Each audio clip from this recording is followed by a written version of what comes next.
What's the gospel? Put it in a sentence. The gospel is the news that Jesus Christ, the righteous one, died for our sins, rose again, eternally triumphant over all his enemies, so that there is now no condemnation for those who believe, but only everlasting joy.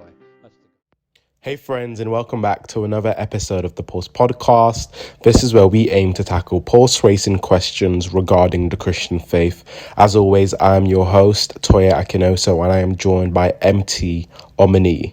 Today's question reads, I feel like my job isn't God-glorifying. Should I quit to go into full-time ministry?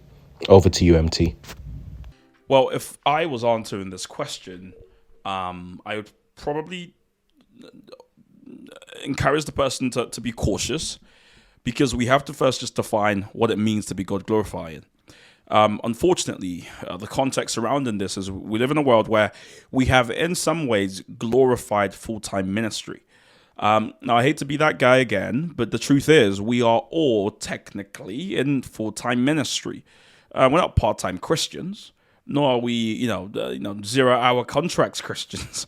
The truth is, when we believe in God and we become Christians, it's the same, or it's akin to enlisting in an army. The Great Commission, given in Matthew 28, is for all of us. And as such, we are all meant to be consistently, given any time of the day, we should be willing to serve other people. That is what ministry is. At the end of the day, in the Greek, we would say diakonia, and which means to serve. We know this. To be a minister means to serve. Now, what we talk about when we say ministry today typically is a full-time minister, someone who gets paid and is almost doing ministry or serving people exclusively. Well, in the world we live in today, that could only possibly be a couple of people. We all, unfortunately, don't have the means for that to be the case. And as such, people ought to be careful. Now, I want to do a couple of things. One is to even help us rethink, if you like, what we mean by full-time ministry. Because full-time ministers, in the sense of those who work for a church or on staff, they couldn't get into the corporate space, could they? I mean, how would the gospel get into the trading floor, of an investment bank? How would the gospel get into the football field if only folks who were in full-time ministry did things that were quote unquote God glorifying? Well, hopefully a couple of scriptures in the New Testament help us broaden our view of what it means to serve God and what it means to do work that actually is God glorifying. In 2 Corinthians 2:14, we get this beautiful picture, something I love, where we're encouraged to diffuse the fragrance of God's wisdom. And that's something I've said multiple times. Now, what does that phrase mean, to diffuse the fragrance of God's wisdom? Well, the idea is that the world is waiting, groaning in eager anticipation for the manifestations of the sons of God, right? The idea there is, as you go out in the world, there are people waiting for Christians.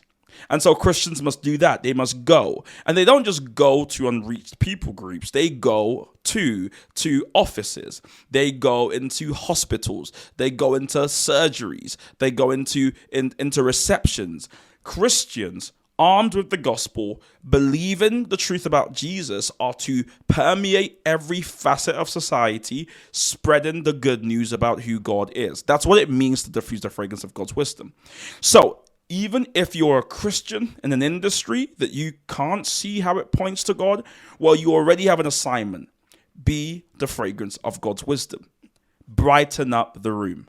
Let your hope, your positivity, right, your optimism, your biblical optimism, let your character, let those things speak about God, even in a dark world, right? So that's the first thing I would say to them is, even if you can't quite see it, the very fact you're a Christian in a dark place means you have the capacity to be light. And Matthew 5:14 makes it abundantly clear that is our job as Christians.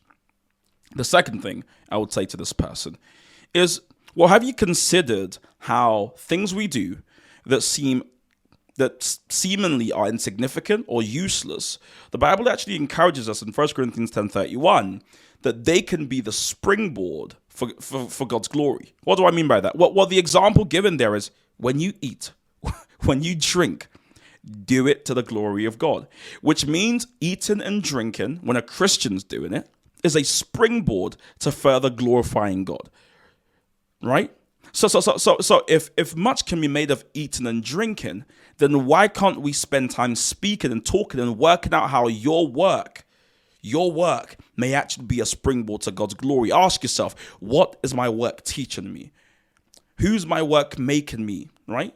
What opportunities are in my work? What challenges are in my work? Are they meaningful challenges? Because all these different things are the type of questions I would ask as we start to ascertain how that job may actually be a springboard to enjoying God, right? To enjoying Him, more beautifully even.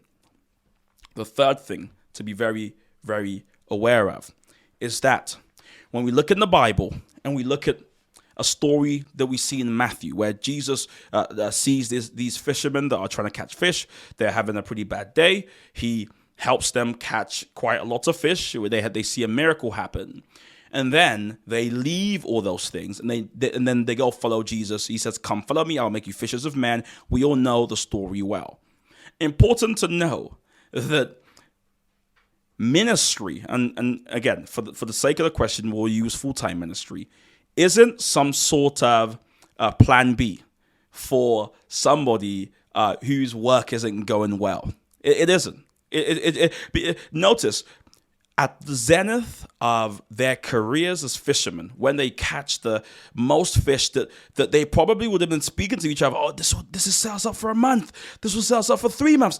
At the zenith of their success, that's when they leave their job, because they essentially said, "We would rather be with the blesser than the blessed."